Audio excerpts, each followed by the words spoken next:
National heritage trust தேசிய மரபு அறக்கட்டளை புதுவை அருங்காட்சியகம் முன்னெடுக்கும் தொன்மை பேசும் நிகழ்வுக்கு அனைவரையும் வரவேற்கின்றேன். சூளக்கல் மாரியம்மன் கோயில் வரலாறும் வழிபாடு முறைமைகளும் என்ற தலைப்பில் பேராசிரியர் முனைவர் சு. தங்க மணிகண்டன் ஐயா அவர்கள் உரை நிகழ்த்த நம்மிடையே இணைந்துள்ளார். ஐயா அவர்களுக்கு வணக்கம். தொடக்க உரையினை வழங்க புதுவை அருங்காட்சியகம் மற்றும் புதுவை அருங்காட்சியக ஆராய்ச்சி நூலகத்தின் இயக்குனர் நிறுவனர் ஆ. அறிவன் ஐயா அவர்களை அழைக்கின்றேன்.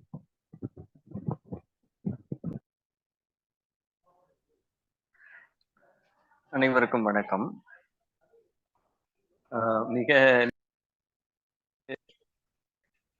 எங்களுடைய நண்பரும் மிகச்சிறந்த அறிஞருமான பேராசிரியர் முனைவர் தங்கமணிகண்டன் அவர்களை பேசுவதற்காக அழைக்கிறோம்.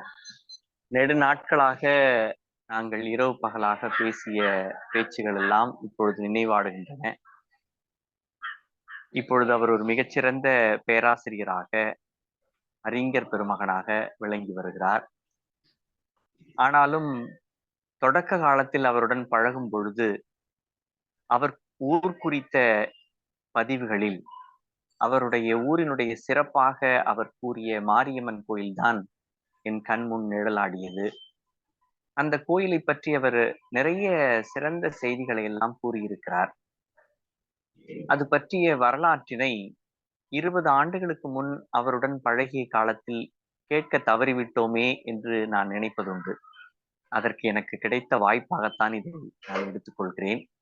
எனக்கு மட்டுமல்ல, இது உலகம் முழுக்க இருக்கக்கூடிய மாரி தொடர்பான ஆய்வாளர்களுக்கும் இறைப்பற்றாளர்களுக்கும் அறிவு புலத்தை தேடி மிக்க நாட்டமுடைய செயல்பாடுகளில் ஈடுபடுபவர்களுக்கும் இது ஒரு மிகப்பெரிய ஒரு சான்றாவணமாக திகழும் என்பதில் ஐயமில்லை. ஐயா அவர்களை பேசவிட்டு என்னுடைய தொடக்க உரையை முடித்துக் கொள்கிறேன். மிகச்சிறந்த ஆளுமை, எங்களுக்கெல்லாம் பிடித்த சிரிப்பும் ஒரு மகிழ்ச்சியான செய்திகளை, அறிவான செய்திகளை பகிர்ந்து கொள்ளக்கூடிய திறனும் உடையவர். இப்பொழுது மிகவும் பட்டை தீட்டப்பட்ட ஒரு மிகப்பெரிய வைரக்கல்லாக அவர் கல்லூரியில் பேராசிரியராக விளங்குகிறார். அவருக்கு வாய்ப்பளித்து விட்டு நான் இடம் அமர்ந்து கொள்கிறேன். நான் இங்கு ஒரு பன்னாட்டு நகரத்தில் ஒரு கருத்தரங்கத்திற்காக வந்திருக்கிறேன். நன்றி ஐயா, நீங்கள் தொடருங்கள். உங்களுடைய பேச்சை கேட்க ஆவலோடு இருக்கின்றோம். நன்றி, வணக்கம். நன்றி, வணக்கம். ஐயா, தங்களோட உரையினை தொடங்கலாங்க ஐயா. செந்தமிழே, உயிரே, நரும் பேணே, செயலினை மூச்சினை உனக்களித்தேனே, நைந்தாய் எனில் நைந்து போகும் என் வாழ்வு, நன்னிலை உனக்கெனில் எனக்கும் தானே. தமிழ்தாய்க்கு முதல் வணக்கம்.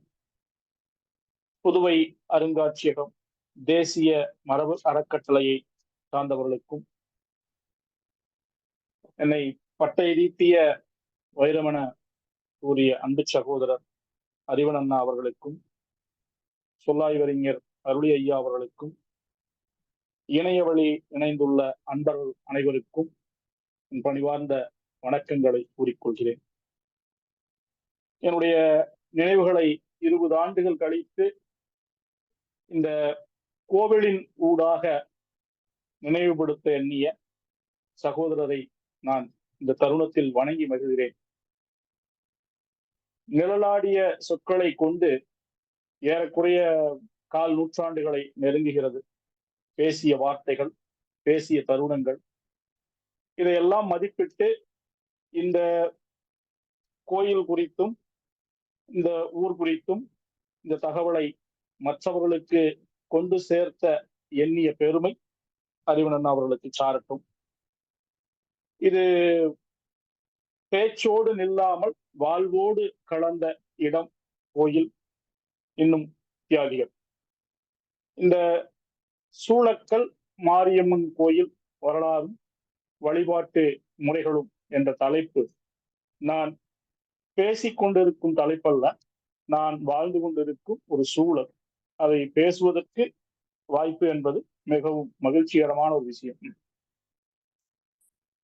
சூளக்கல் மாரியம்மன் கோயில் என்பது கொங்கு நாட்டினுடைய முக்கியமான திருத்தலங்களுள் ஒரு தலமாக விளங்குகிறது. பொதுவாக இந்த மாரியம்மன் வழிபாடு என்பது இந்தியா முழுவதும் இல்ல உலகம் முழுவதும் அந்த முறை எப்படி இருக்கிறது, இல்ல இதனுடைய தொடக்கம் என்ன, அப்படி எல்லாம் ஆராய்ச்சிக்கு உட்படும் போது அந்த மாரி என்ற ஒரு சொல் குளிர்ச்சியையோ அல்லது வெம்மை தணிப்பையோ குறிக்கக்கூடிய சொல்லாக இருக்கக்கூடியது. இந்த மலையினுடைய தெய்வமாக வணங்கப்படும் இந்த மாரியம்மன் உலகம் முழுவதும், இந்தியா முழுவதும், குறிப்பாக தமிழகத்தின் அனைத்து பகுதிகளிலும் வழிபாடு தெய்வமாக, பெண் தெய்வமாக இருப்பது ஒரு பொருத்தத்திற்குரியது. ஏனெனில் தட்பவெப்ப நிலை அடிப்படையில் இங்கு வெப்ப பூமியாக இருக்கும் தமிழகத்தில் ஒரு குளிர்ச்சியினுடைய அடையாளமாக ஒரு பெண்ணை தெய்வமாக உருவாக்கி அந்த தெய்வ வழிபாட்டை ஆண்டுதோறும் நிகழ்த்தி பண்பாட்டோடும் கலாச்சாரத்தோடும் பழக்க வழக்கத்தோடும் இணைத்து வைத்துள்ள தமிழர்களுடைய அறிவுத்திறன் மிகவும் நுட்பமானது, போற்றுதலுக்கு உரியது. இந்த மாரியம்மன் வழிபாடு என்பது இந்திய அளவில் பார்க்கும் பொழுதும் மற்ற மதங்களுடைய அடிப்படையில் அணுகும் போதும் இது பல்வேறுபட்ட நிலைப்பாடுகளையும் உண்மையையும் சொல்லக்கூடியதாக இருக்கிறது. அந்த அடிப்படையில் இந்து மதத்திற்கு மட்டுமே சொந்தமாக கொண்டாடப்படும் மாரியம்மன் வழிபாடு இந்தியா முழுவதும், இந்தியாவை கடந்து சென்ற மற்ற மதங்களிலும் இந்த வழிபாடு எப்படி இருக்கிறது என்று பார்க்கும் போதோ இல்ல ஆராயும் போதோ இவ்வழிபாடு அனைத்து மதங்களிலும் போற்றப்பட்டிருக்கிறது.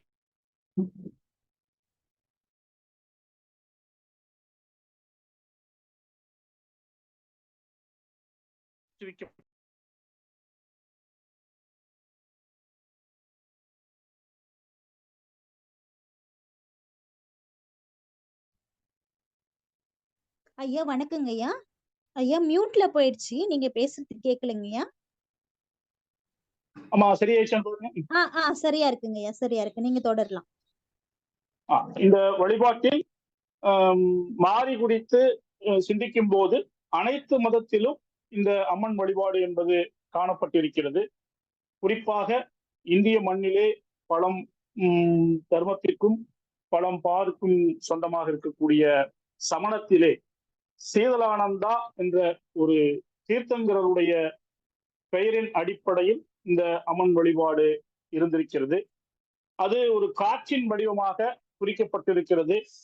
காற்று மட்டும் இல்லாமல் அந்த சீதளானந்தா அறுகோண வடிவத்திலே அது போற்றப்பட்டிருக்கிறது.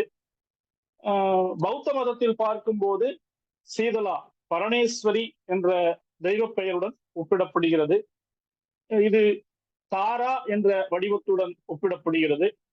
தாரா என்பது இன்றைக்கு நம்ம கண்ணால பார்த்துக்கிட்டு இருக்கக்கூடிய நட்சத்திரத்தினுடைய ஒரு பெயராக இருக்கிறது. நட்சத்திரம் என்பதும் இங்கு அறுகோணம் என்பதை நாம் விளங்கிக் கொள்ள வேண்டும். சமணமோ பௌத்தமோ இந்த வழிபாட்டை பல நோக்கங்களுக்காகவும் பல காரணங்களுக்காகவும் உள்வாங்கி இருந்தாலும் இந்து மதம் அதை உள்வாங்கியதா, அதை இந்து மதத்திலிருந்து அந்த மதங்கள் உள்வாங்கியதா என்ற ஆராய்ச்சிக்கு உட்படுத்தாமல் இது இயற்கையோடு கூடிய ஒரு அற்புதமான வழிபாடு என்ற நிலையில் பார்க்கும்போது சீதலா என்ற வார்த்தை ரொம்ப அழகான ஒரு வெம்மை நோயையும் குளிர்ச்சி தரக்கூடிய ஒரு தேவியினுடைய வடிவத்தையும் கொண்டுட்டு வந்து இந்தியா முழுவதும் பரப்பி இந்த சீதலாதேவி வழிபாடு என்பது இந்தியா முழுவதும் இருக்கக்கூடிய காட்சியாக இன்றைக்கு இருக்கிறது. வடமொழியிலே பாலியும் சமஸ்கிருதமும் சீதலாவை வெம்மை என்றும் குளிர்ச்சி என்றும் பொருளுடையதாக இருக்கிறது. வட இந்தியா முழுவதும் சீதலாதேவி வழிபாடு சிறப்பாக நடத்தப்படுகிறது. தென்னகத்தில் மட்டும், குறிப்பாக தமிழகத்தில் அந்த சீதலாதான் மாரியாக உருவெடுக்கிறார். இந்த மாரிதான் அங்கு சீதலாவாக உருவெடுக்கிறார். இந்த சீதலாவும் மாரியும் ஒன்று என்பதில் நமக்கு ஐயம் வேண்டியதில்லை. ஏதோ ஒரு வடிவில் இயற்கை நமக்கு துணை செய்வதாக இருக்கிறது.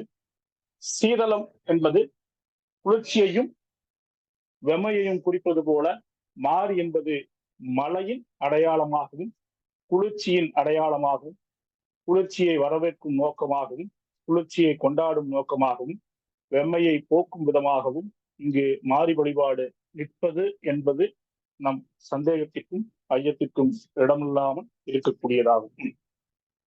மாரி வழிபாடு இப்படி இந்தியா முழுவதும் இந்த போக்கிலே கையாளப்படுகிறது. நம்மளுடைய தமிழ்நாட்டில் குறிப்பாக கொங்கு பகுதியில் இந்த மாரியம்மன் வழிபாடு என்பது மிக சிறப்பாக காணப்படுகிறது. ஏனெனில் இந்த மேற்கு பகுதியில் மருத நிலம் சார்ந்த வேளாளர் குடும்பங்களும் விவசாய குடும்பங்களும் மிகையாக இருப்பதால் மழை இங்கு மிக வேண்டிய ஒன்றாக இருக்கிறது. மழை தெய்வம் வேண்டப்பட்ட ஒன்றாக இருக்கிறது. அப்போது மாரி வழிபாடு இங்கே கிராமந்தோறும் உச்சத்தை தொட்டு நிற்கிறது. இந்த நவீன காலத்தில் மாரி மிகப்பெரிய வளர்ந்த நிலையில் கொங்கு தேசத்தில் வளம் வந்து கொண்டிருக்கிறார். அதன் அடிப்படையில் கொங்கு நாடு குறித்தும் கொங்கு நாட்டில் மாரி வழிபாடு அதை சுருக்கி அடுத்த நிலையில் இருக்கக்கூடிய அந்த கோயில்களிலிருந்து இந்த சூளக்கல் மாரியம்மன் என்பவள் எப்படி தன்னுடைய நிலையை உருவாக்கி கொண்டால் அதனுடைய உண்மை வரலாறு என்ன, இது குறித்து பேசுவதே இதனுடைய நோக்கமாக அமைகிறது. இங்கு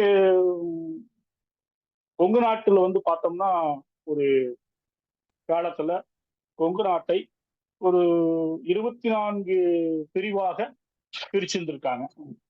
அது என்னன்னு பார்த்தோம்னா பூந்துரை நாடு, தென்கரை நாடு, காங்கேய நாடு, பொங்கலூர் நாடு, ஆரை நாடு, வாரக்க நாடு, இது போன்ற பல பிரிவுகளில் வெங்காள நாடு, ஆனமலை நாடு, ராசிபுர நாடு, காஞ்சி கோயில் நாடு, உறுப்பு நாடு, இதன் வரிசையில் காவடிக்கா நாடு என்ற ஒரு பகுதியும் உட்பட்டிருக்கிறது. இந்த 24 வகை பிரிவுகளில் இங்கு பொள்ளாச்சி பகுதியை குறிக்கக்கூடிய ஒரு நிலப்பகுதியாக இந்த காவடிக்கா நாடு என்ற பகுதி பெயர் விளங்கிற்று. இந்த காவடிக்கா நாட்டுல பார்க்கும்போது இந்த காவடிக்கா நாட்டை யாருடைய கட்டுப்பாட்டுல வச்சிருந்தாங்க, அந்த ஊரினுடைய பெயரு, இதையெல்லாம் நம்ம தனித்து ஆராயும் போது இது இந்த சூளக்கல்லுங்கிற பேர் எப்படி வந்துச்சு, இது எந்த எந்த ஆட்சிக்கு உட்பட்டு இருந்துச்சு, மன்னருடைய ஆட்சி காலங்கள்ல சேர, சோழ, பாண்டிய, தொண்டை நாடு, கொங்கு நாடு இப்படி பிரிவுகள்ல பார்க்கும் பொழுது சோழர் காலத்துல 3ஆம் குலோத்துங்கனுடைய காலத்துல இந்த சூளக்கல் அப்படிங்கிற வார்த்தை எதற்காக பயன்பட்டு பார்த்தோம்னா, அதாவது இறையிலி நிலங்களாக வைணவ கோயில்களுக்கும் சிவாலயங்களுக்கும் நம்ம கொடுக்கக்கூடிய தேவதான நிலங்களுடைய எல்லை பகுதிகளில் இந்த எல்லையை குறிக்கக்கூடிய, எல்லையை வரையறுக்கக்கூடிய, இல்ல அந்த பகுதிகளில் நடக்கூடிய கற்களுக்கு சூளக்கல் அப்படின்னு ஒரு பேர் இருந்து. இது 3ஆம் குலோத்துங்கனுடைய காலத்துல இப்போ பார்த்தோம்னா நம்ம அந்த இதையெல்லாம் பார்க்கும்போது குறிப்பாக அது நிரூபிக்கப்பட்ட ஒன்றாகவே இருக்குது.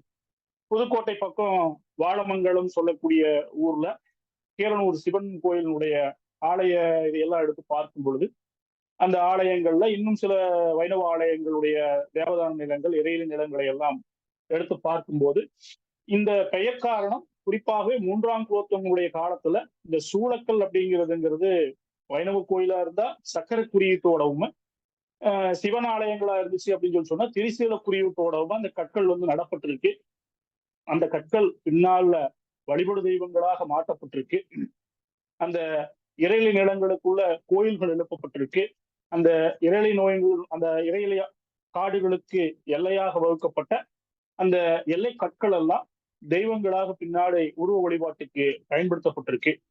இதையெல்லாம் வச்சு பார்க்கும்போது சூளக்கல் அப்படிங்கிறதுங்கிறது சோழர் காலத்துல இறையிலி நிலங்களை அளக்கும் வரையறை கற்களாக இருந்திருக்குது அப்படிங்கிறதுங்கிறது அந்த பெயர்ல ஒரு விஷயமா இருக்கு. இதையும் நாம தெரிஞ்சுக்கணும். வரலாற்று நோக்கோடு போகும்போதுதான் நமக்கு அதனுடைய பின்புலம் என்ன அப்படிங்கிறது விளங்கும். இந்த சேர சோழ பாண்டிய காலத்துல இருந்த இது அதுக்கப்புறம் நாயக்கர் காலத்துக்கு மாறும்போது மதுரை திருமண நாயக்கர் வசப்படுத்துறாரு. அந்த அடிப்படையில கண்ணப்ப நாயனார், கண்ணப்ப நாயக்கர், திருமண நாயக்கர் இவருடைய காலகட்டத்துல பாளையக்காரர்களுடைய ஆட்சிக்கு கீழே கொங்கு பகுதி வரும்போது இந்த காவடிக்கா நாடுன்னு சொல்லக்கூடிய இந்த பகுதியை நேரடியாக பேரரசர்கள் ஆள முடியாத போது பாளையக்காரர்களுடைய கட்டுப்பாட்டில் இயங்கும் போது இந்த காவடிக்கா நாடு அப்படிங்கிறதுங்கிறது பொள்ளாச்சியையும் அதை ஒட்டி இருக்கக்கூடிய கிணத்துக்கடவு இந்த பகுதிகளை எல்லாம் வந்து பார்த்தோம்னா அந்த பகுதியில் இருக்கக்கூடிய சூளக்கல்லை ஒட்டி ஒரு 5 கிலோமீட்டர் தூரத்தில் இருக்கக்கூடிய புரைபாளையம் செல்லக்கூடிய அந்த புரை ஊரை சார்ந்த ஜமீன் பாளையக்காரர்களுடைய இதுக்கு கீழே ஆதிக்கத்தின் கீழே இந்த கிராமங்கள் எல்லாம் ஒரு காலத்துல இருந்திருக்கு.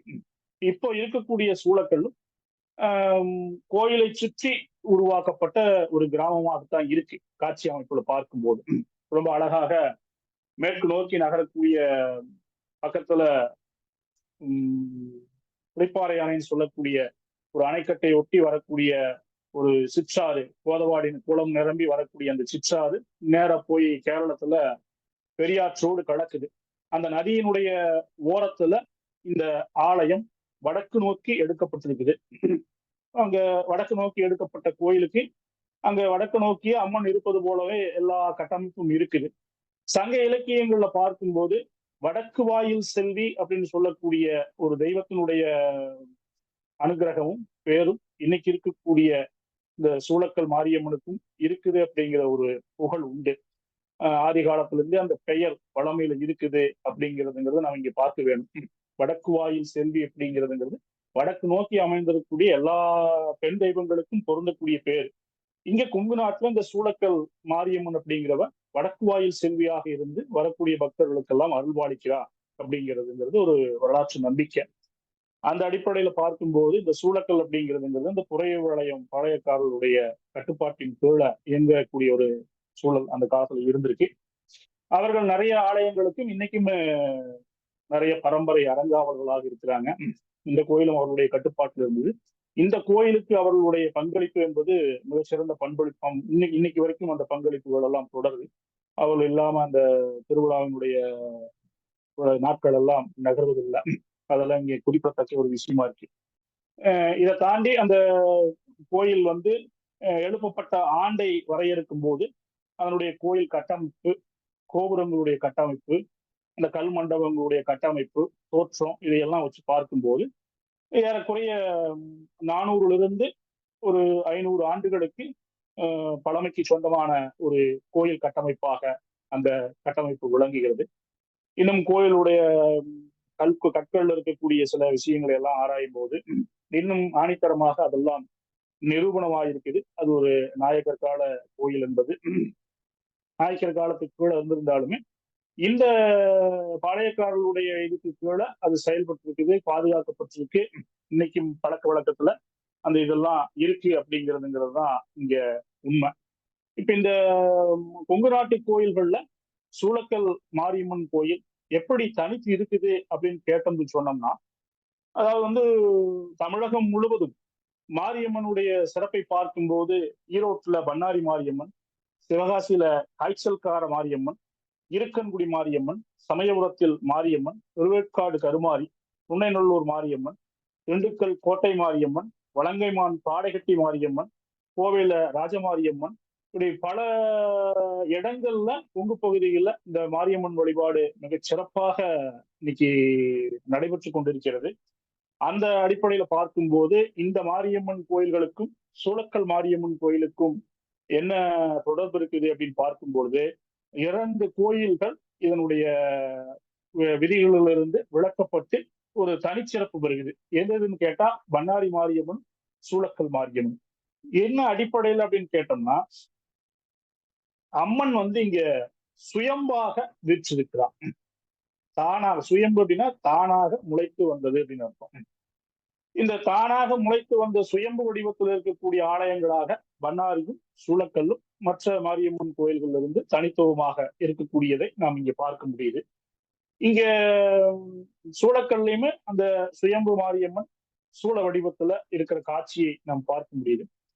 இந்த கோயிலினுடைய தல வரலாற்றை பார்க்கும் பொழுது இது பெரும்பாலான இந்த சிவாலயங்களுக்கும் இன்னும் சில கோயில்களுக்கும் சொல்லக்கூடிய வரலாற்றை அடியூட்டி இருப்பது போல இருந்தாலுமே இது வேளாளர் குலத்தினுடைய தனித்துவமாக இருப்பதால இதனுடைய இது வந்து உண்மைத்தன்மை நிறுவப்பட்டிருக்கு. இன்னைக்கும் அதெல்லாம் பின்பற்றப்பட்டு இருக்கும் போது அந்த வழிபாடு அப்படிங்கிறதுங்கிறது இங்க சிறப்பு பெறுது அப்படிங்கிறது தான் உண்மை.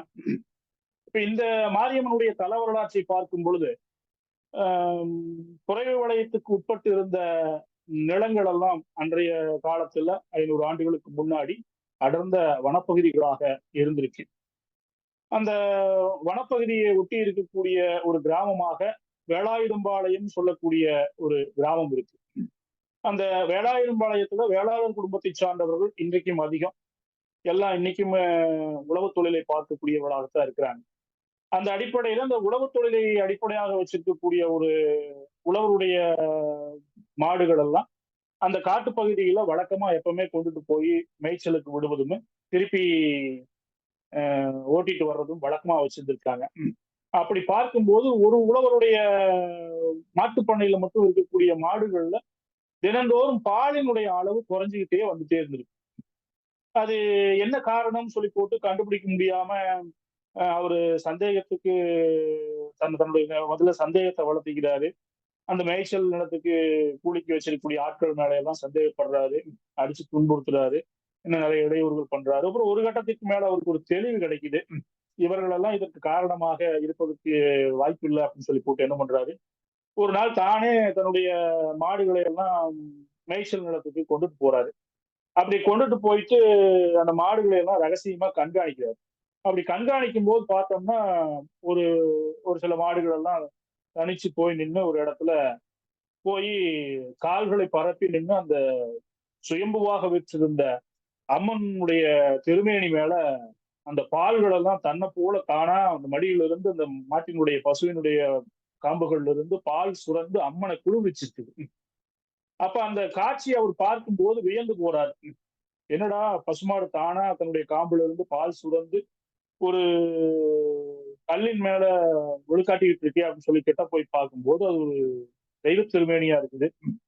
அப்ப அந்த மாட்டை விரட்டுறாரு. விரட்டும் போது அந்த மாடு இடறி அந்த திருமேனியை மிதிச்சுட்டு ஓடி போகுது. அந்த திருமேனியை மிதிச்சுட்டு ஓடி போன தடம் இன்னும் அந்த அம்மனுடைய சுயம்புல இருக்குது அப்படிங்கிறதுங்கிறத நாம் இங்க பார்க்க வேண்டிய விஷயமா இருக்கு. அப்ப அந்த சுயம்பு கண்டுபிடிக்கப்படுது. அந்த அம்மன் அங்க தோற்றமளிக்கிறதாக அவருடைய நம்பிக்கை பரவுது எல்லா பக்கமுமே. உழவர்கள் எல்லாம் ஒன்று கூடி அப்ப அந்த வேலாயுதம்பாளையத்துக்காரங்க என்ன செய்யறாங்கன்னு கேட்டா, அந்த சுயம்பை காட்டுக்குள்ள விடக்கூடாது, எடுத்துட்டு போயிடுவோம் அப்படின்னு சொல்லி போட்டு அந்த சுயம்பை தோண்டுவதற்கு முயற்சி பண்ணியிருக்காங்க. இதெல்லாம் செய்வழி செய்தியாக இருக்கக்கூடியது. அப்போ அந்த சுயம்பை தோண்டும் போது ஒரு கட்டத்திற்கு மேல அது ஆதியும் அந்தமும் இல்லாத பிரம்மத்தை தொடக்கூடியதாக இருக்குது. அப்ப பயந்துட்டு என்ன பண்றாங்கன்னா, அம்மன் இங்கேயே இருக்கிறதுக்கு விரும்புறா அப்படின்னு சொல்லி போட்டு அந்த இடத்துல அப்புறம் இந்த ஆதிக்க அரசு செலுத்தக்கூடியவர்களுடைய கட்டுப்பாட்டு கீழ் இருக்கும்போது இயங்கும்போது அங்கு ஒரு கோயில் எழுப்பப்பட்டு அது நாயக்க கால அரசுக்கு உட்பட்டும் அதனுடைய கட்டுப்பாட்டின் கீழும் பாளையக்காருடைய கட்டுப்பாட்டின் கீழும் இருந்திருக்கு. கிட்டத்தட்ட தமிழக அரசு சுதந்திர காலத்துக்கு பின்னாடி 72கள்ல 73கள்ல எல்லாம் அறநிலையத்துறை உருவாக்கும் போதே அப்பவே அந்த கோயில் வந்து அரசு வசம் ஒப்படைக்கப்படுது. அப்பவே இன்னைக்குமே பலதரப்பட்ட மக்கள் வந்து வழிபடக்கூடிய சமய நல்லிணக்கத்திற்கு உதாரணமாக இருக்கக்கூடிய ஆலயமாக இந்த கொங்கு நாட்டில் இருக்கக்கூடிய சூளக்கல் மாரியம்மன் இருக்கிறா அப்படிங்கிறது இன்னும் அதை விட சிறப்பு. கேரள பகுதிகளிலிருந்து அந்த மலையாள மக்கள் வழிபட வரக்கூடிய காட்சியெல்லாம் இன்னைக்கு ரொம்ப அதிகமா பார்க்க முடியும். பெரும்பான்மை செவ்வாய்க்கிழமைகள்ல வெள்ளிக்கிழமைகள் எல்லாம் வந்து பார்த்தோம்னா இந்த மலையாள மக்களுடைய கூட்டம் தான் அதிகமா இருக்கும். அவங்க இந்த தெய்வத்தை மிகப்பெரிய நம்பிக்கைகளோடு தொழக்கூடியவர்களாக இருக்கிறாங்க. இப்ப அவர்களுடைய வரவும் அந்த அவங்க தான் வந்து சேவார்த்திகளாக இந்த கோயிலுக்கு பரம்பரையாக இருக்கக்கூடியவர்கள் எல்லாம் இருக்கிறாங்க. இப்ப அந்த அடிப்படையில அந்த மலையாள கூட்டமும் இன்னைக்குமே தவறாம வந்து வழிபாடு செய்யக்கூடிய இடமாக இருக்குது அந்த சூளக்கல் மாரியம்மன் கோயில்.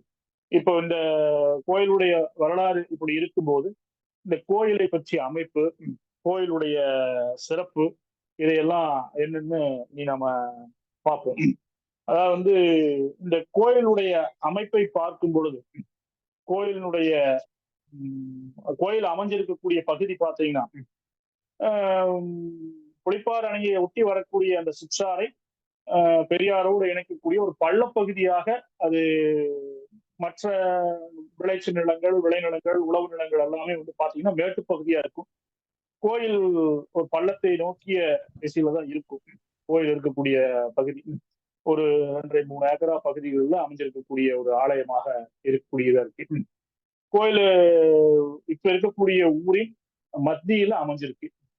கோயிலுடைய உள்ள போய் இறங்கணுன்னே நம்ம பார்த்தோம்னா தீப கம்பம் இருக்கு. அந்த தீப கம்பம் ஒரு 40-50 அடி உயரத்துல இருக்கக்கூடியதாக இருக்கு. அந்த தீபக்கம்பம் ஒற்றை கல்லால நிர்மாணிக்கப்பட்டதாக இருக்கு. அந்த தீபக்கம்பம் இப்பொழுது கோயிலுக்கு வெளியே எழுப்பப்பட்டிருக்கு. ஒரு 30 ஆண்டுகளுக்கு முன்னாடி, 25 ஆண்டுகளுக்கு முன்னாடி எல்லாம் வந்து பார்த்தோம்னு சொன்னோம்னா தீபக்கம்பம் கோயிலினுடைய உள்ளேயே இருக்கக்கூடிய இதை நாங்கெல்லாம் பார்த்திருக்கோம். இப்ப புதுசாக எழுப்பப்பட்டிருக்கு. இப்ப கோயிலுக்கு வெளியே, நுழைவாயிலுக்கு வெளியே இருக்கு. அந்த தீபக்கம்பத்தை தாண்டி உள்ள போனோம்னு சொன்னோம்னா தீபக்கம்பம் பாத்தீங்கன்னா சுற்றியும் அறுகோணத்துல இருக்குது. கீழ்ப்பகுதி வந்து பார்த்தோம்னா 4 புறமும் விநாயகர் சிலை, அம்மன் சிலை இதெல்லாம் வந்து பொறிக்கப்பட்டக்கூடிய இருக்கு இந்த தீபக்கம்பம். தீபக்கம்பத்தை தாண்டி உள்ள போனோம்னா ஒரு சிமெண்டால செய்யப்பட்டிருக்கக்கூடிய ஒரு நுழைவாய், அழகான நுழைவாய். அந்த நுழைவாயிலை தாண்டி உள்ள போனோம் அப்படின்னு சொல்லி சொன்னோம்னா முதல்ல நமக்கு தென்படுவது 2 புறமும் இருக்கக்கூடிய சேவார்த்திகள் மண்டபம். இந்த சேவார்த்தி மண்டபம் கிட்டத்தட்ட 100 ஆண்டுகளுக்கு மேல பழமையானது. இந்த சேவார்த்தி மண்டபம் பாத்தீங்கன்னா இந்த கோயிலுக்கும் சூளக்கல் மாரியம்மனுக்கும் மிகப்பெரிய ஒரு பங்கை கொடுத்து கொண்டிருக்கக்கூடிய ஒரு குடும்பத்தை இந்த சமயத்துல நம்ம கண்டிப்பாக நினைவு கூற வேண்டி இருக்கிறது. இன்றைய சூழல்ல சூளக்கல் தங்கம்னு சொல்லக்கூடிய ரங்கசாமி அவர்களால, அந்த ரங்கசாமி அவர்களுடைய தகப்பனார் அவர்களால அந்த 2 சேவார்த்தி மண்டபம், தீர்த்த கிணறு, சுற்றி இருக்கக்கூடிய நிறைய இதனுடைய பராமரிப்பு செலவுகளை எல்லாம் இன்றைக்கு வரைக்கும் மிகச்சிறந்த முறையில் அரசு வசம் கோயில் இருந்தாலுமே தன்னுடைய குடும்பத்தினால அவங்க செய்யக்கூடிய அந்த ஆலய பணி அப்படிங்கிறதுங்கிறது என்னைக்கும் மாரியம்மனுடைய அருளால் அது நிலைக்கட்டும், அது வளம் கொடுக்கட்டும். அவர்களுக்கு அந்த பாக்கியமும் மேலும் மேலும் சிறக்கணும். அவர்களை இந்த சமயத்துல வணங்கிக்கிறதுல நான் ரொம்ப சந்தோஷப்படுறேன். அது மட்டும் இல்லாம இனி வரக்கூடிய சூழ்நிலை அவங்களுடைய பங்களிப்பு எப்படி இருக்குதுங்கிறத நான் சொல்றேன். அந்த உள்ள போகும்போது முதல்ல இருக்கக்கூடியது கொடிமரம். இந்த கொடிமரம் வந்து பாத்தீங்கன்னா இப்போ ஒரு 2வது முறை 94க்கு பிற்பாடு கும்பாபிஷேகம் நடக்கும்போது இந்த ஊரினுடைய மிக முக்கிய உழவு குடும்பத்தை சார்ந்த மாரிமுத்து கவுண்டர்களுடைய வாரிசுகளால் உருவாக்கப்பட்டு எழுப்பப்பட்டிருக்கக்கூடிய ஒரு கம்பமாக அது இருக்குது. அந்த கம்பத்தை ஒட்டி ஒரு சிம்ம வாகனம் உண்டு.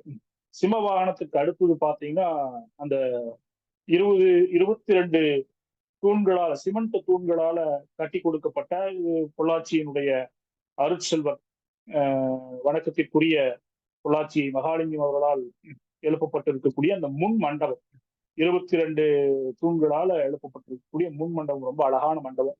வரக்கூடிய பக்தர்களுக்கெல்லாம் இளைப்பாறுவதற்கும் அம்மனுடைய அருளை பெற்று செல்வதற்கும் இன்னைக்கும் துணை நிற்கக்கூடிய அந்த முன் மண்டபம் ரொம்ப அழகான காட்சியோடு அது இருக்கும். அந்த முன் மண்டபத்தை அடுத்து ஒரு நுழைவு மண்டபம். அந்த நுழைவு மண்டபத்திலிருந்துதான் கோயிலுடைய வரலாறு என்ன அப்படிங்கிறது நம்ம தெரிஞ்சுக்க முடியும். இப்ப இந்த கோயிலுடைய வரலாற்றினுடைய முக்கியமான இடமாக எது இருக்குன்னு கேட்டா விமானம், கருவறை, கருவறை ஒட்டி இருக்கக்கூடிய அர்த்த மண்டபம், அர்த்த மண்டபத்தை ஒட்டி இருக்கக்கூடிய நுழைவு மண்டபம். இந்த நுழைவு மண்டபம், அர்த்த மண்டபம், கருவறை எல்லாமே வந்து பாத்தீங்கன்னா கற்களால் எழுப்பப்பட்டிருக்கக்கூடியது. இந்த கல்லுல, அதாவது நாயக்கர் காலம் அப்படின்னு சொல்றதுக்கு நமக்கு இருக்கக்கூடிய சாட்சியங்களாக அந்த நுழைவு மண்டபம் இருக்கு இன்னைக்குமே.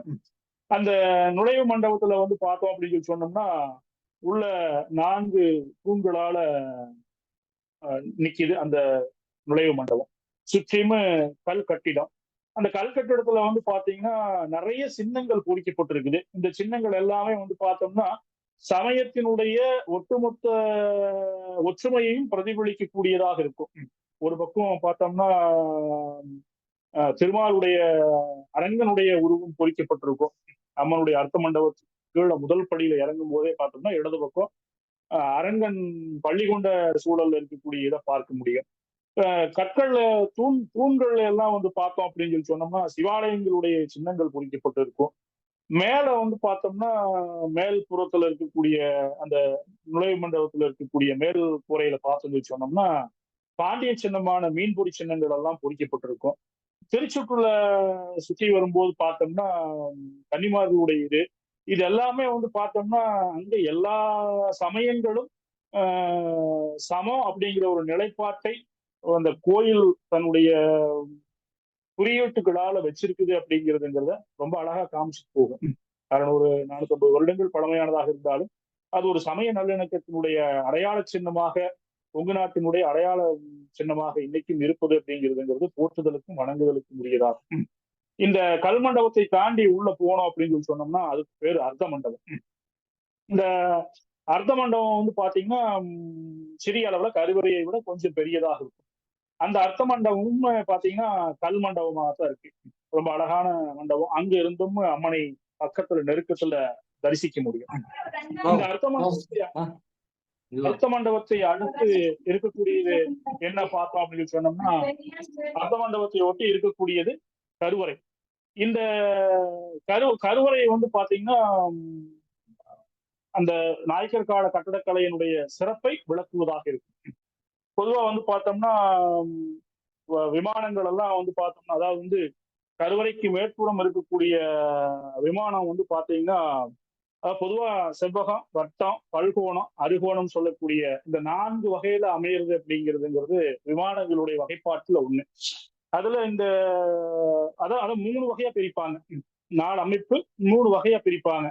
நாகரம், திராவிடம், வேசரம் சொல்லக்கூடியது. அந்த அடிப்படையில் பார்க்கும்போது இங்க இந்த மாரியம்மன் ஆலயத்தின் மேல இருக்கக்கூடிய விமானம் அப்படிங்கிறதுங்கிறது திராவிட கட்டிடக்கலையில ஒட்டி அமையக்கூடியதாக இருக்குது. அந்த காலத்தின் அடிப்படையில வச்சு பார்க்கும்போது திராவிடத்தினுடைய இதுலதான் இருக்கு அப்படிங்கிறது தான் இங்க சிறப்பு.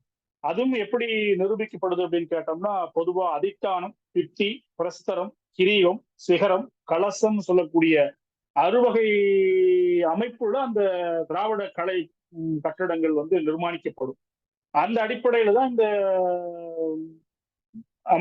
அம்மன் ஆலயத்தினுடைய விமானமும் இங்க எழுப்பப்பட்டிருக்குது அப்படின்னு பார்க்கும்போது நமக்கு இந்த காலமும் யாருடைய இதுல அமைக்கப்பட்டது அப்படிங்கிற உண்மையும் புலப்படும். இப்ப அந்த நம்ம முதல்ல சொன்ன மாதிரி இந்த பௌத்தத்துல சமணத்துல எல்லாம் வந்து அறுகோணம் என்பது சிறப்பாக போற்றப்பட்டிருக்கு. சீதளம்ங்கிற பேரு, சீதலா தேவிங்கிற பேரு.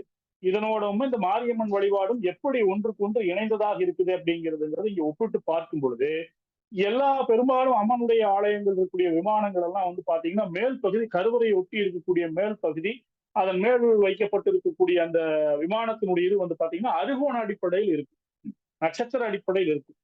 இது எல்லாமே வந்து பாத்தீங்கன்னா எங்கேயோ ஒரு புள்ளியில எல்லாத்தையும் கொண்டு போய் இணைக்கக்கூடியதா இருக்கும். எதைன்னு கேட்டா சமணம், பௌத்தம், இந்து மதம் இன்னும் இருக்கக்கூடிய அனைத்து மதத்தினுடைய விஷயத்தையுமே இணைக்கக்கூடிய இன்னைக்கு நம்ம அறுகோண வழிபாடு அப்படிங்கிறதுங்கிறது நம்ம ஆறுமுகனுக்கு ஒதுக்கிட்டோம்.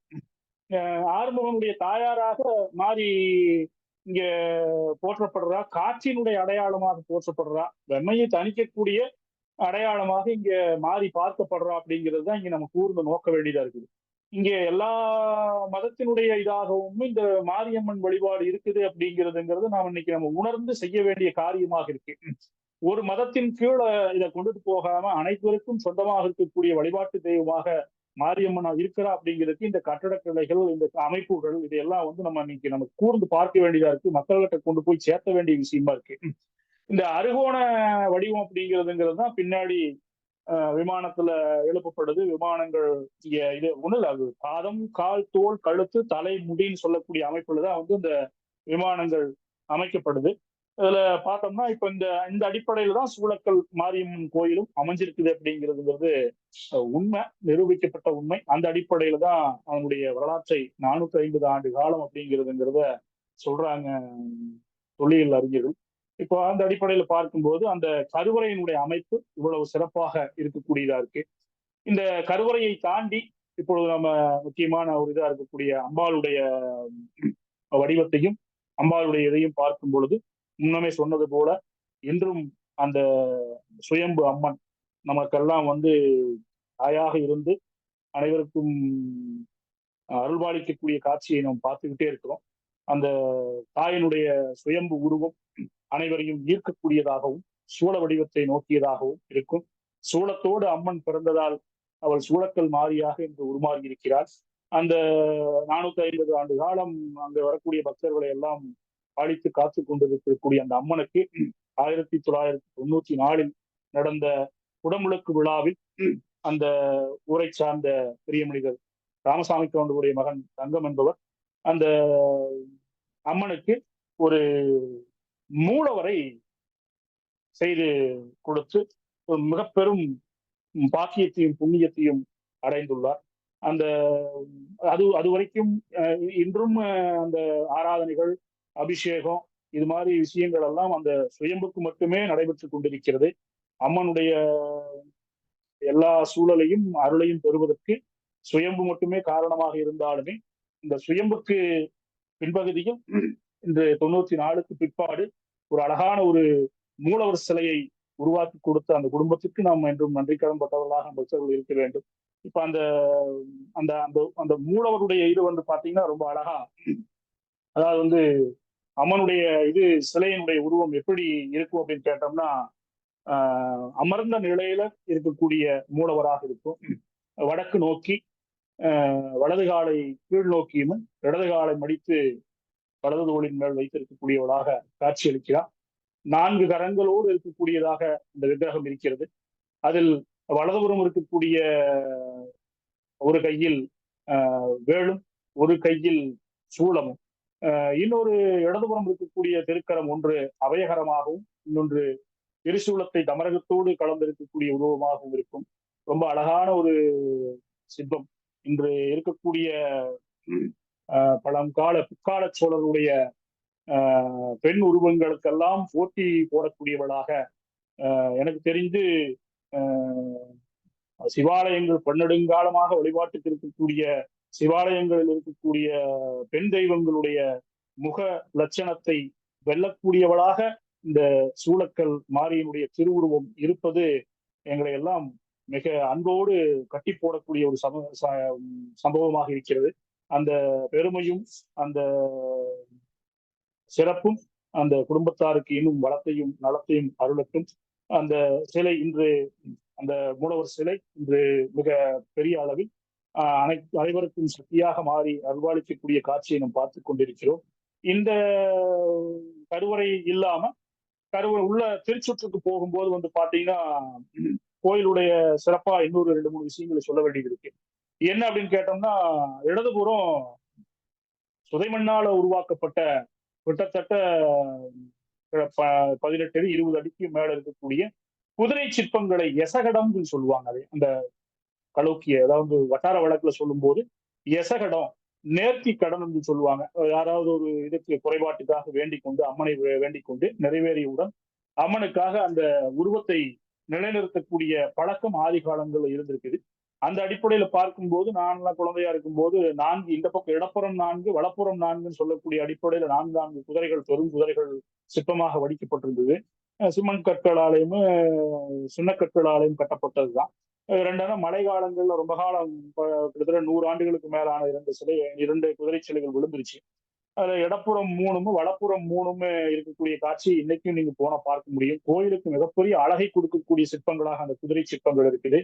பின்னால திருச்சிப்புல சுற்றி வரும்போது பாத்தீங்கன்னா ஒரு கிட்டத்தட்ட அம்மனுடைய வடிவமாக அம்மனுக்கு நேராக ஒரு 100 ஆண்டு கால பழைய வேம்பு மரம் ஒன்று இன்றும் இருக்கிறது.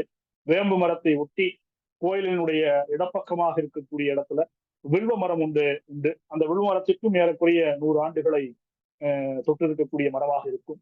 அந்த வில்வ மரத்திற்கு அடுத்ததாக இந்த ஆலயத்தினுடைய ஸ்தல விருட்சமாக மாவிலிங்க மரம் சொல்லக்கூடிய ஒரு மருத்துவ குணம் இருக்கக்கூடிய மரம் இருக்கக்கூடியது. எல்லா காலங்களிலேயும் வந்து பாத்தீங்கன்னா இலையுதிரும் ஒரு வித்தியாசமான ஒரு காலச்சூழலை வச்சிருக்கக்கூடிய வெப்பத்தை இது உத்தரிக்கக்கூடிய ஒரு மருத்துவ குணம் இருக்கக்கூடிய ஒரு மரமாக அந்த மாவிளங்கி மரம் இருக்கிறது. வரக்கூடிய பக்தர்களுக்கெல்லாம் அம்மனுடைய அருளை வேண்டி, அதாவது வந்து குழந்தை பேர் இல்லாதவர்கள் அந்த மரத்தினடியில் நின்று வேண்டி அங்கு இருக்கக்கூடிய பரிவார தெய்வத்தை வேண்டி அந்த அம்மனை, சூளக்கல் அம்மனை மனதார நினைத்து குழந்தை பேறு வேண்டக்கூடியவர்கள் அந்த இடத்தில் தொட்டில் கட்டி வந்தால் அந்த ஆண்டுக்குள் குழந்தை பிறக்கும் என்பது ஒரு தவிர்க்க முடியாத, இல்ல தொடரக்கூடிய ஒரு பெரும் நம்பிக்கையாக இருக்கிறது. இன்று வரக்கூடிய பக்தர்கள் அனைவருக்கும் அம்மன் அருளால் நிறைய பேருக்கு அந்த குழந்தை பேர் கிடைத்திருக்கிறது. அனைவரும் விடாது அம்மனுக்கு பக்தர்களாக இருப்பதற்கு இந்த நம்பிக்கை எல்லாம் ஒரு காரணமாக இருக்கிறது. இந்த மாவிளங்கி மரம் அப்படிங்கிறதுங்கிறது ஸ்தல விருட்சமாகவும் இருக்கிறது. அந்த ஸ்தல விருட்சத்தை ஒட்டி அதனுடைய கீழ்ப்புறத்துல இன்னைக்கு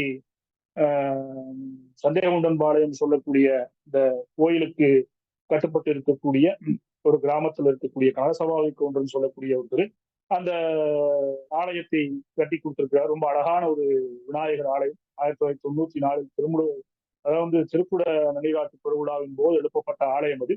அதற்கு முன்னாடி ஒரு 100 ஆண்டுகள் பழமையான அதே குடும்பத்தை சார்ந்தவர்கள் நிர்மாணித்து கொடுத்திருக்கக்கூடிய ஆலய மணி, ஏறக்குறைய சிதம்பரத்தில் இருக்கக்கூடிய காலத்தால் அழியாத ஒரு சத்தத்தை எழுப்பி கொடுத்து கொண்டிருக்கக்கூடிய அந்த மணியை போல கிட்டத்தட்ட 2 டன் எடையுள்ள ஒரு மணி கூண்டு ஒன்று உண்டு.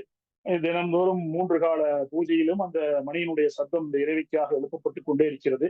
கிட்டத்தட்ட 15 கிலோமீட்டர் 20 கிலோமீட்டர் தள்ளி அந்த மணியினுடைய சத்தம் ஒலித்துக் கொண்டே இருக்கும். அதை வச்சும் கூட ஆலயத்துல காலை நேர பூஜை நடக்குது, மதிய நேர பூஜை நடக்குது, அர்த்தஜாம பூஜை நடக்குதுன்னு சொல்லி போட்டு அடையாளம் கண்டு கொள்ளக்கூடிய அளவுக்கு அந்த மணியினுடைய ஓசையினுடைய சப்தம் எல்லாத்தையும் அந்த இறைவியை நோக்கி சிந்திக்கக்கூடிய ஒரு தருணத்தை கொடுக்கக்கூடியதாக அந்த ஆலயம் மணி எழுப்பப்பட்டிருக்கிறது. அதெல்லாம் ஒரு சிறப்பு. அதையை ஒட்டி முடி எடுக்கக்கூடியது, பொங்கல் வைக்கக்கூடிய இடங்கள், இதெல்லாம் அந்த கோயிலினுடைய அமைப்பு முறையாக இருக்குது.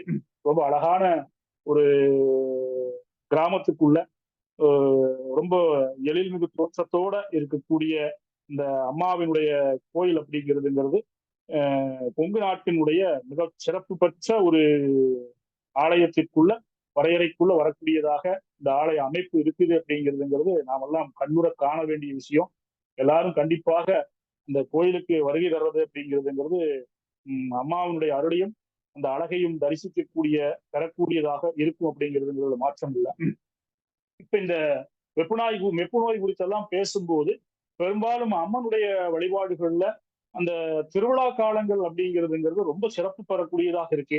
மக்கள் எல்லாம் வந்து பாத்தீங்கன்னா அந்த வெம்மை காலத்தை நோக்கி அந்த வெம்மை காலத்துல அதை தனிச்சிக்கக்கூடிய அம்மனையும் குளிர்வித்து அவர்களும் குளிர்வித்து சுற்றி இருக்கக்கூடிய மருதநலத்தை சார்ந்து இருக்கக்கூடிய உழவர்கள் எல்லாம் ஒட்டுமொத்தமாக கூடி அந்த அம்மாவுக்காக வழிபாடும் திருவிழாவும் எடுக்கக்கூடிய காட்சிகள் எல்லாம் இன்றும் கொங்கு நாட்டில் மிக பிரசித்தி பெற்ற ஒரு நிலையை நாம் காண முடிகிறது. ஆண்டுதோறும் ஏறக்குறைய 300 ஆண்டு காலமாக இல்ல 350 ஆண்டு காலமாக வருடந்தோறும் இந்த திருவிழாக்கள் நடப்பது என்பதே மிக மிக நமக்கு எல்லாம் மகிழ்ச்சியை கொடுக்கக்கூடிய விஷயமாக இருக்குது. அந்த அடிப்படையில இந்த சூளக்கல் மாரியம்மன் கோயில்ல வந்து பார்த்தோம்னா திருவிழா வந்து கிட்டத்தட்ட ஒரு 15 நாட்கள் நடக்கக்கூடியது. 15 நாள் சாட்டு அப்படின்னு சொல்லுவாங்க. இந்த பகுதிகள் எல்லாம் கொங்கு பகுதிகள் எல்லாம் 15 நாள் சாட்டு அப்படின்னு சொன்னோம்னா 15 நாளும் விழா கோலமாக அந்த பகுதியே இருக்கும். ஏதோ ஒரு கிராமத்தை மட்டுமே அந்த விழா எடுத்து சிறப்பிச்சிடாது. சுற்றி இருக்கக்கூடிய அத்தனை கிராமங்களையும் கிராமத்து மக்களுக்கும் ஒரு மிகப்பெரிய மகிழ்ச்சியை கொடுக்கக்கூடிய விழாவாக அது அமைஞ்சிருக்கிறது. இன்னும் மிகப்பெரிய சிறப்புக்குரியதா இருக்கு. இந்த சூளக்கல்லை ஒட்டி இருக்கக்கூடிய அனைத்து கிராமங்களும் வேலாயுதம்பாளையம், சென்றாயம்பாளையம், சந்தேககுண்டன்பாளையம், ஆலேகுண்டன்பாளையம், வடக்கிபாளையம், மேட்டுப்பாளையம், கோவில்பாளையம், இது போல பாளையங்களாக இருக்கக்கூடிய சிற்றூர்களை எல்லாம் ஏறக்குறைய காளியாபுரம், சென்னியூர், ஆதியூர், இந்த பகுதிகளை எல்லாம் சேர்த்து கிட்டத்தட்ட 18-20 கிராமங்களுக்கு சொந்தமான திருவிழாவாக சூளக்கல் மாரியம்மன் கோயில் திருவிழா அமைந்துள்ளதை இன்றும் நாம் காண முடிகிறது. திருவிழாவினுடைய சிறப்பு அப்படின்னு பார்க்கும் பொழுது ஒவ்வொரு வருடமும் சித்திரை மாதத்தினுடைய, அதாவது வந்து வெயிலினுடைய உச்சம், அந்த உச்சத்தினுடைய இது கொஞ்சம் கொஞ்சமாக ஏறி மக்கள் எல்லாம் வந்து அந்த வெயிலை மறக்க மாரியை நினைக்க வேண்டிய ஒரு சூழலை உருவாக்கும் காரணத்திற்காக எழுப்பப்பட்ட விழாவாகவே நானெல்லாம் அதை பார்க்கிறேன். நான் அந்த சித்திரை மாதத்தினுடைய கடைசி செவ்வாய்க்கிழமை அன்று அந்த திருவிழாவினுடைய தொடக்க நாளாக அமையும். இரவு நேரத்துல அம்மனுக்கு காலையில இருந்து வேண்டிய பூஜை முறைகள் எல்லாம் செய்து ஊரை சுத்தம் பண்ணி வீட்டை சுத்தம் பண்ணி எல்லாரும் அந்த நாள்ல பூச்சாட்டுதல் சொல்லக்கூடிய, அதாவது நோன்பு தொடக்க நாள் சாட்டி ஊர் முழுவதும் தண்டூரா போட்டு நம்ம இன்றையிலிருந்து அம்மனுக்காக இந்த நாட்களை நாம் அர்ப்பணிக்கணும் அப்படிங்கிற ஒரு ஞாபகத்தினுடைய அடையாளமாக நோன்பு சாட்டுதல் தொடங்கும் அந்த சித்திரையினுடைய கடைசி செவ்வாய் என்று. அந்த அந்த நாள்ல தொடங்கக்கூடிய அந்த விழா 15 நாளும் அந்த பகுதி மக்களை எல்லாம் இதயம் முழுவதும் நிறைஞ்சிருக்கக்கூடியவளாக அந்த மாதிரி இருந்து எல்லாத்தையும் மகிழ்விக்கக்கூடியவளாக இருப்பா. அப்ப அந்த அடிப்படையில அந்த நாள் தொடங்கின தொட்டு 6ஆம் நாள் என்ன நடக்கும் அப்படின்னு கேட்டோம்னா, அதாவது கடைசி செவ்வாய்க்கிழமையிலிருந்து 6ஆவது நாள் வந்து பாத்தீங்கன்னா அம்மனுடைய என்ன அதாவது கரெக்டா ஒரு இரவு நேரத்து பகல்ல வந்து பார்த்தோம்னா என்ன நடக்கும் அப்படின்னு கேட்டோம்னா, அந்த கிராமங்களை எல்லாம் கட்டமைக்கக்கூடிய ஒரு மிகப்பெரிய ஒரு சடங்கு நடக்கும். அது என்ன அப்படின்னு கேட்டோம்னா, ஒரு ஒரு கிராமத்துக்குள்ளேயே விழா முடிஞ்சு போகாம அந்த கிராமத்தை சார்ந்து இருக்கக்கூடிய மற்ற கிராமங்களுக்கு அந்த விழா பரவுதல் எப்படி கட்டமைச்சிருக்காங்க அப்படின்னு கேட்டோம்னா, அந்த சந்தோஷத்தை மகிழ்வை நம்ம எல்லாத்தோடும் சேர்ந்து கொண்டாடணும் அப்படிங்கிறது தான் திருவிழாக்களுடைய நோக்கம். அந்த அடிப்படையில பார்க்கும்போது இந்த அம்மனுக்கு உரிய பூஜை பொருட்களை எல்லாம் கொண்டு வர்றத சுற்றி இருக்கக்கூடிய கிராம மக்கள் எல்லாம் அவ்வளவு சந்தோஷமாகவும் மகிழ்ச்சியாகவும் கொண்டு வர்றதுல இன்னைக்கு நம்ம பார்க்கும்போது, ஆஹா இது என்ன ஒரு வகையான ஒரு எவ்வளவு சாதி மத பேதமற்ற ஒரு திருவிழாவாக இருக்குது அப்படின்னு சொல்லி பார்த்து பூரிக்கக்கூடிய அளவுல அது இருக்கும். பக்கத்துல இருக்கக்கூடிய சந்தேகவுண்டன்பாளையம் சொல்லக்கூடிய ஊர்ல இருந்து வந்து பாத்தீங்கன்னா தயிர்குடம் கொண்டு வர்றது அப்படிங்கிறதுங்கிறது ஒரு மிகப்பெரிய ஒரு சடங்காக நடக்கும்.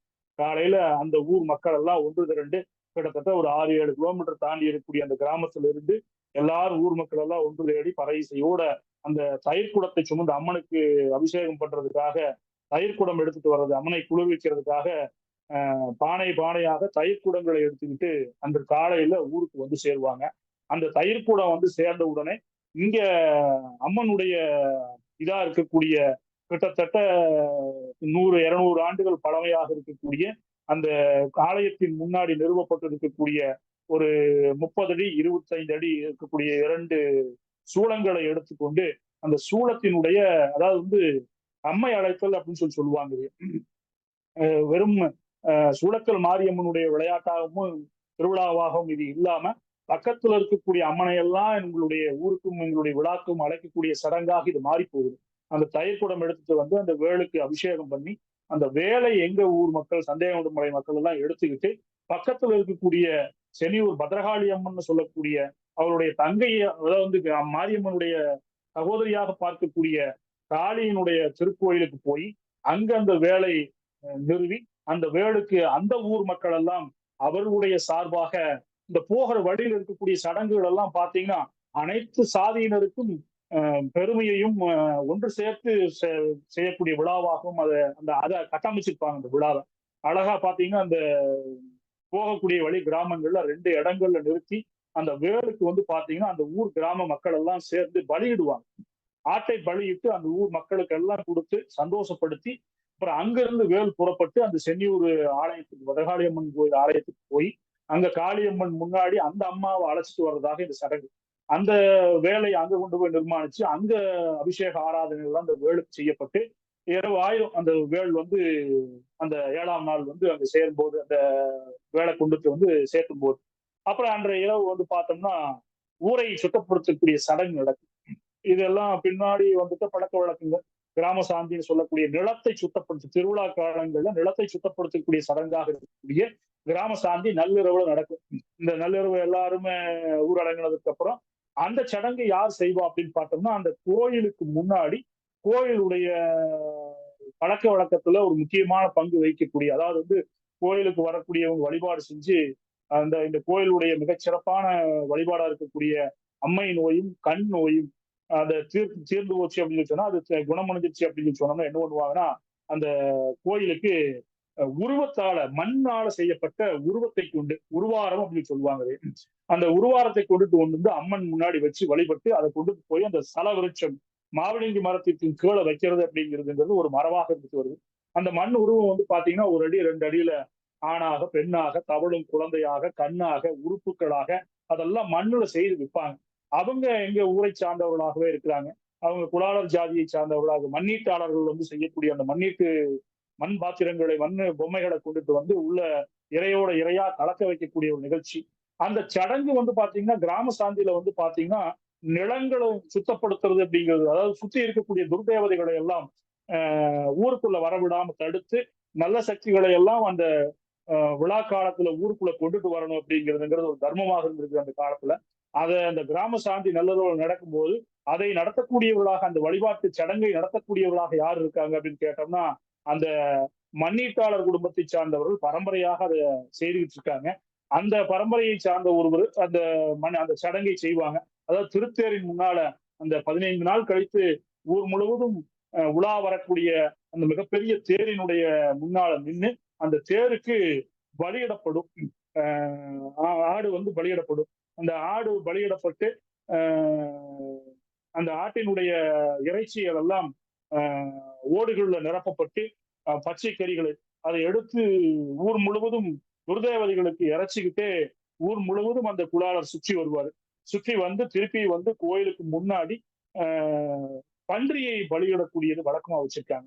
பன்றியை பலியிட்டு அந்த கோயிலுக்கு முன்னாடி ஒரு 50 அடி தூரத்துக்கு முன்னாடி அதை புதைச்சு அந்த அந்த சடங்கு அதோட அது முடிகிற மாதிரி அந்த கிராம சாந்தி வழிபாடு நிலத்தை திருவிழாவுக்காக சுத்தப்படுத்தக்கூடிய சடங்காக அது இருக்கும். அடுத்தடுத்த நாட்கள்ல வந்து பார்க்கும்போது வெளியில தொடங்கி ஒரு 7 நாட்களுக்கு காலையிலையும் மாலையிலையும் அம்மன் வந்து புலி வாகனத்துல, அன்ன வாகனம், சப்பரத்துல, சிம்ம வாகனத்துல எல்லாம் காலையில காலை பூஜை முடிந்த உடனே மாலையில அர்த்தஜாம பூஜைக்கு முன்னாடியும் வந்து பாத்தீங்கன்னா சப்பரத்துல வலம் வருவா. திருவூரி உலா போய் ஊரெல்லாம் எப்படி இருக்கு, ஊர் மக்களை எல்லாம் ஆண்டுதோறும் வந்து பார்க்கக்கூடிய அந்த சடங்கு மாபெரும் சடங்கு அந்த 6-7 நாட்களுமே தொடர்ந்து நடக்கும்.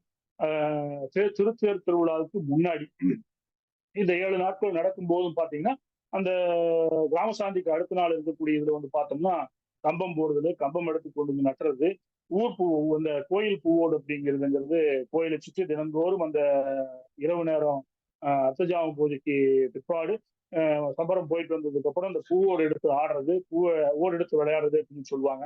அது செய்யறது. அப்புறம் அம்மனை சப்பரத்துல ஏத்துறதுக்கு முன்னாடி ஒரு பெரிய சடங்கு.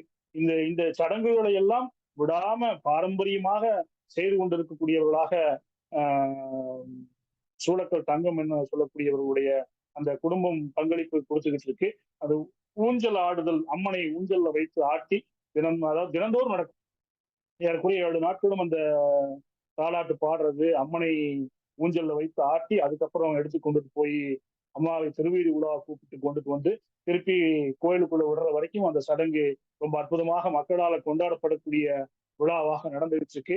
இதுல எல்லாமே அந்த குடும்பத்தினுடைய பங்களிப்பு அப்படிங்கிறதுங்கிறது இன்றைக்கு வரைக்கும் சிறப்பா இருந்துகிட்டு இருக்கு. நல்லா பண்ணிட்டு இருக்காங்க.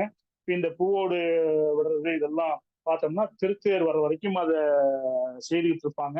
இப்ப அந்த இதெல்லாம் முடிஞ்சதுக்கு அப்புறம் கடைசியா இருக்கக்கூடிய அந்த 4 நாட்களுக்கு முன்னாடி புதன்கிழமை அந்த வாரத்தினுடைய இறுதியில பொங்கல் வைக்கிறது, அம்மனுக்கு கிடா வெட்டுறது, இந்த சடங்கு ஊர் முழுவதும் அவரவருடைய வசதிக்கு தகுந்த மாதிரியும் வேண்டுதலுக்கு தகுந்த மாதிரியும் கிடா வெட்டி பொங்கல் வச்சு அந்த இது நடக்கும். மற்ற அந்த வாரத்தினுடைய இறுதியில வரக்கூடிய வியாழன், வெள்ளி, சனி அப்படின்னு சொல்லக்கூடிய 3 நாள் தேர் திருவிழா நடக்கும். முதல் நாள் தொடங்கக்கூடிய அந்த திருத்தேர் வடம் பிடித்தல் அப்படிங்கிறதுங்கிறது ஒவ்வொரு நாளும் மாலையில 4 மணிக்கு தொடங்கும். முதல்ல இந்த குறைவளையும் தமிழை சார்ந்த வாரிசு அந்த குடும்பத்தை சார்ந்தவர்கள் வந்து தொட்டு கொடுத்து அந்த திருத்தேர் வடம் பிடிக்கிற நிகழ்ச்சி தொடங்கும். அந்த முதல் நாள் இதுல வந்து பார்த்தோம்னா கோவிலுடைய கிழக்கு திசையை நோக்கி, கோபுரத்தினுடைய கிழக்கு திசையை நோக்கி முதல் நாள் வந்து தெய்வம் அங்க திருவீதி விழால அங்க அப்படியே திருத்தேர்ல தங்கிக்கும். அந்த உற்சவரோட சேர்ந்து அங்க நிற்கும். விநாயகர் தேருமே அந்த அம்மனுடைய தேருமே இருக்கும். அவிநாசி தேருக்கும் திருவாரூர் தேருக்கும் ஒப்பாக சூளக்கல் மாரியம்மன் கோயிலுடைய தேர் உயரமும் சிறப்பும் பேசப்படுறது எங்களுக்கு எல்லாம் ரொம்ப பெருமைப்படக்கூடிய விஷயமா இருக்கு. அந்த கிழக்கு திசையை நோக்கி நிறுத்தப்பட்ட திருத்தேரு அடுத்த நாள் 2ஆம் நாள் வெள்ளிக்கிழமை நாள் அங்கிருந்து நகர்த்தி கொண்டு வரப்பட்டு கோபுரத்தினுடைய மேற்கு திசையில கோயிலுடைய மதில் சுவருக்கு மேற்கு திசையில நிறுத்தப்பட்டுரும். அந்த மேற்கு திசையில நிறுத்தப்பட்ட தேர் 2ஆம் நாள் திருத்தேர் வடம் பிடித்தல் நிகழ்ச்சியாக நடக்கும். 3வது நாள் சனிக்கிழமை நாள் அம்மன் நிலைக்கு வரக்கூடிய சடங்கு, அதாவது திருத்தேரிலிருந்து நிலைக்கு வரக்கூடிய சடங்கு, மேற்கு திசையிலிருந்து கோயிலுக்கு நேராக இருக்கக்கூடிய தேர்முட்டின்னு சொல்லக்கூடிய தேர் நிறுத்தக்கூடிய பகுதிக்கு கொண்டு வந்து நிறுத்தி குலவர் சட்டம் எல்லாம் இட்டு மக்கள் எல்லாம் ரொம்ப சந்தோஷமா மகிழ்ச்சியா அம்மனை திருத்தேர் திருவிழாவை முடிச்சு கொண்டுட்டு வந்து அம்மனை உள்ள கொண்டுட்டு வந்து கோயிலை சேர்க்கிற சடங்கு. அன்றைக்கு இரவே கம்பம் பொடுங்குதல், பூவோடு நிறைவடைதல் இதெல்லாம் நடக்கும்.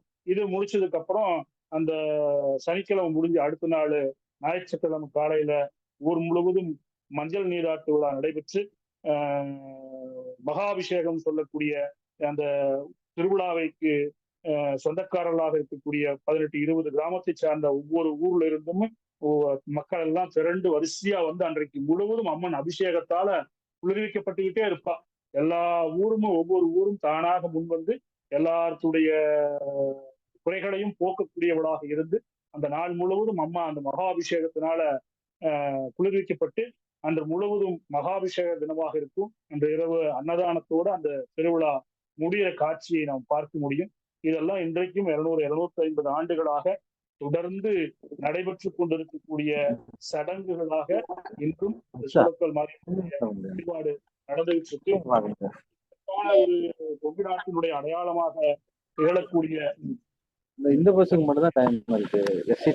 அதாவது என்ன சொல்றது, சூழக்கல் மாரியம்மன் வழிபாடு அப்படிங்கிறதுங்கிறது வழிபாட்டோட நிக்காம ஒரு சமய நல்லிணக்கத்துக்கு வழிவகுக்கக்கூடியதாக நாம் இன்னைக்கும் பார்க்கிறோம். இன்னைக்கும் அது நடந்துகிட்டு இருக்கு. இந்த வழிபாட்டு முறைகள் எல்லாம் வெறுமனே கடவுள் நம்பிக்கையோடுமே இந்து மதத்தினுடைய அடையாளமாகவும் மாறி போகாம ஒட்டுமொத்த மனித சமூகத்தின் ஒரு நல் இதுக்கு பாதை வகுக்கக்கூடியதாக இருக்குது அப்படிங்கிறதுங்கிறதுதான் இங்க பெரும் சிறப்பு. அனைத்து மதத்தினரும் வந்து வணங்கக்கூடிய ஆலயமாக சூழக்கல் மாரியம்மன் கோயில் இருக்கு. அனைத்து மொழி பேசக்கூடியவர்களும் இருக்கக்கூடியது. அனைத்து சாதியினர், அனைத்து மதத்தினர், அனைத்து ஊரை சார்ந்தவர்களும் வழிபாடு செய்யக்கூடிய ஒரு ஆலயமாக கொங்கு நாட்டின் மிகச்சிறந்த ஒரு பெண் தெய்வ வழிபாட்டினுடைய அடையாளமாக இந்த சூழக்கல் மாரியம்மன் கோயில் விளங்குது அப்படிங்கிறதுங்கிறதான் இங்க வணங்குதலுக்கும் போற்றுதலுக்கும் உரியதாக இருக்கும். இந்த அம்மனுடைய அருளை வேண்டி வருபவர்களுக்கெல்லாம் இந்த அம்மனுடைய அருள் பரிபூரணமாக கிடைக்கட்டும் சொல்லி என்னுடைய உரையை இந்த அம்மனுடைய அருளாலேயே கிடைத்தது என்று மனமாற நன்றி கூறி விடைபெறுகிறேன். நன்றி, வணக்கம். நன்றிங்க ஐயா. பங்கேற்பாளர்கள் ஏதேனும் கேள்விகள் இருப்பின் ஐயாவிடம் கேட்டு தெளிவு பெறலாம்.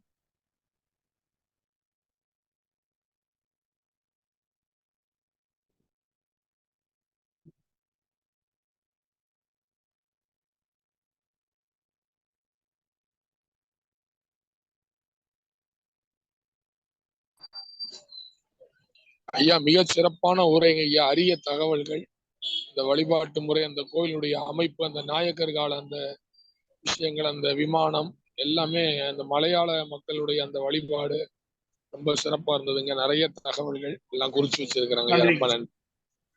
நன்றிங்க ஐயா. பேருங்கய்யா?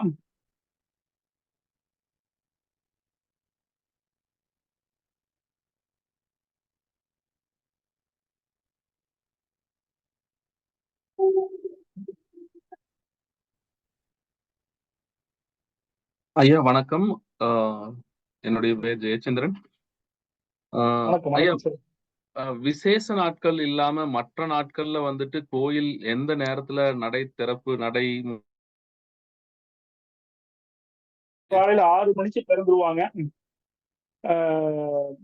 அதாவது செவ்வாய், வெள்ளி, கார்த்திகை, அமாவாசை மற்ற விசேஷ நாட்கள் இருந்துச்சு அப்படின்னு சொல்லி சொன்னா கோயில் 8 மணி வரைக்கும் திறந்திருக்கும், நடை திறந்திருக்கும். மதியம் வந்து அப்படி இல்லாத விசேஷ நாள் இல்லாத நாட்கள்ல காலையில 6 மணிக்கு திறந்து 1 மணிக்கு நடை சாத்துவாங்க. 2:30 மணிக்கு திறந்துருவாங்க. 2:30க்கு திறக்கப்பட்ட கோயில் 8 மணி வரைக்கும், 8:30 அர்த்தசாம பூசை முடிகிற வரைக்கும் திறந்திருக்கும். இது வழக்கமா இருக்கக்கூடியது. விசேஷ காலங்கள்ல அந்த நடை சாத்துதல் எதுவும் இல்லை. காலையில வந்தா இரவு வரைக்கும் அம்மனை நீங்க தரிசிக்கலாம். நன்றி. வணக்கம். வணக்கம் பேராசிரியர். வணக்கம். வணக்கம். வணக்கம். நான் ஐயா சிவபிரகாசம் வணக்கம். தருமபுரி. வணக்கம் ஐயா வணக்கம். வணக்கம். வணக்கங்கய்யா வணக்கங்கய்யா. நான் தருமபுரி அரசு கலைக்கல்லூரிலிருந்து பேசுறேன். வணக்கங்கய்யா, சொல்லுங்க. மகிழ்ச்சி, உங்களோட உரை சொற்பொழிவு மிக சிறப்பு. நன்றிங்கய்யா, எனக்கு நன்றிங்க. ஒரு சின்ன கருத்து மட்டும். அதாவது இந்த வழிபாட்டு முறைகள்ல அல்லது இந்த கோயில் திருவிழாக்கள்ல எல்லா இடங்கள்லயும் வழக்கமா நடக்கிறது தான். ஆனாலும் இந்த சொல்லுங்க. கோயிலுக்குன்னு ஏதாவது சிறப்பா தனிச்சிறப்பு வேற எங்கேயுமே இப்படி இல்லைங்க. இந்த வழிபாட்டு முறையும் அல்லது வந்து இந்த திருவிழாக்கள் முறையும் வேற எங்கேயும் இல்லைங்க. இங்க இதுக்கு மட்டும் இப்படி இருக்கு அப்படிங்கிற மாதிரி ஏதாவது இருக்குங்களா? இப்ப நம்ம இந்த கண் நோய் குறித்து பேசும்போதுங்கய்யா, இங்க ஒரு தீர்த்தம் கொடுக்கக்கூடிய ஒரு முறை இருக்குங்க. இந்த முறை வேற எங்கேயும் இல்ல. அதாவது வந்து அம்மனுடைய கருவறைக்குள் இருக்கக்கூடிய அந்த கோமுகம் சொல்றது கிழக்கு நோக்கி இருக்கக்கூடியதை பார்க்கிறோம். அங்க காலையிலையும் இரவு அர்த்தஜாம பூசைக்கும் பால் அபிஷேகம் சொல்லக்கூடிய ஒரு சடங்கு நடக்குது. அந்த பால்ல வந்து பார்த்தோம்னா நந்தியாவட்ட பூவு, கண் நோயை குணப்படுத்தக்கூடிய சில இதெல்லாம் போட்டு அந்த அம்மனுக்கு அபிஷேகம் செய்து அந்த கோமுகத்து வழியா வெளியே வரும்போது அந்த கண்ணோய் இருக்கக்கூடியவர்கள் எல்லாம் வந்து அந்த தீர்த்தத்தை அங்கேயே சேவார்த்திகளா தங்கி இருந்து, இதுல இன்னும் நான் சிறு குழந்தையிலிருந்து பார்த்தது வரைக்கும் என்னன்னு கேட்டா, ஆங்கில மருத்துவத்தாலையும் கண் மருத்துவர்களாலையும் கைவிடப்பட்ட சில கண்ணோயாளர்கள் எல்லாம் வந்து தங்கி இருந்து 2 கண்ணையும் குணப்படுத்தி போகக்கூடிய காட்சியெல்லாம் நாங்க பார்த்திருக்கிறோம். அது வேற எந்த மாரியம்மன் ஆலயத்திலையும் இல்லாத ஒரு சிறப்பாகவும் வழிபாடாகவும் இங்க இருக்குது. 2 கால பூஜையில மட்டும் அந்த தீர்த்தம் கொடுக்கப்படுது. அது இங்க ரொம்ப சிறப்பா இருக்குங்க. மகிழ்ச்சிங்க மகிழ்ச்சிங்க. வணக்கங்க, வணக்கம்.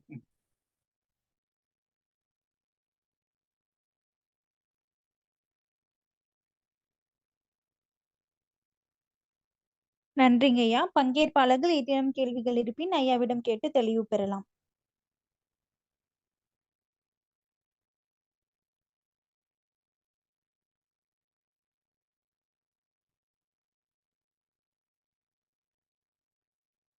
நிறைவு பகுதிக்கு போயிடலாங்க ஐயா.